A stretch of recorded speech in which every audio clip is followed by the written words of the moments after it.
Welcome to the Law Simplified course on commercial law.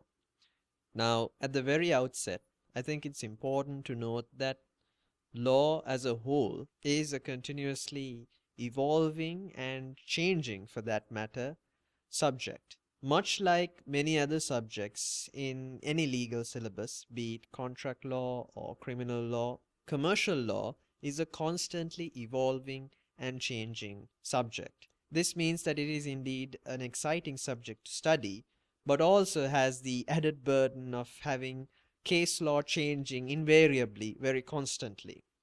But having said that, commercial law has several sets of principles, certain foundations upon which the rest of whatever syllabus is structured upon. Case law might change, certain principles might be extended. However, the basis of commercial law has thus far been the same. One of the key or major differences or changes that have occurred in the past 100 years or so is that of sale of goods, something that we will look at when we go into the subject proper, where in the beginning it was mostly centered around a caveat being imposed on the consumer or the customer. It has now shifted towards the caveat being, or the burden being placed upon the vendor himself.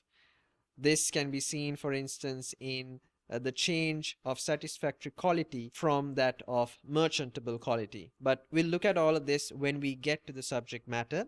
As a whole, though, commercial law is quite exciting as a subject itself, and it's quite evolving and changing. So besides the content that is discussed in this course, I urge you to study materials surrounding this subject, as in case law, various literature, including newsletters and articles related to commercial law. And as an added requisite, I might also add that since commercial law deals with consumer related matters, it is quite good if you as a student can keep track of news and articles related to consumerism, commercial law itself. Specifically, when answering questions, it is quite important that you try to distinguish yourself from any other student who would study either your university provided subject matter along with the requisite case law. This course is primarily divided into two main topics. Firstly, that of agency, and secondly, sale of goods.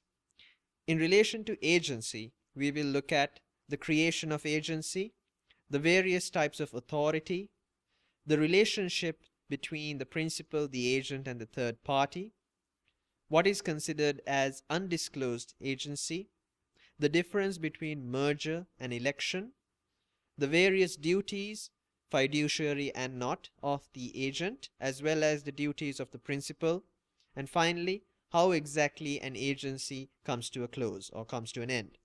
In terms of sale of goods, we will look at risk, how transfer of title occurs, the various performance and implied terms in relation to sale of goods, the statutory implied terms, what is meant by course of business in relation to implied terms, sale by sample, duties of both the buyer and the seller, the remedies available to the seller, and finally, the controversial area of ROTC or Romalpa clauses, known as retention of title clauses. So, without further ado, let's begin the course.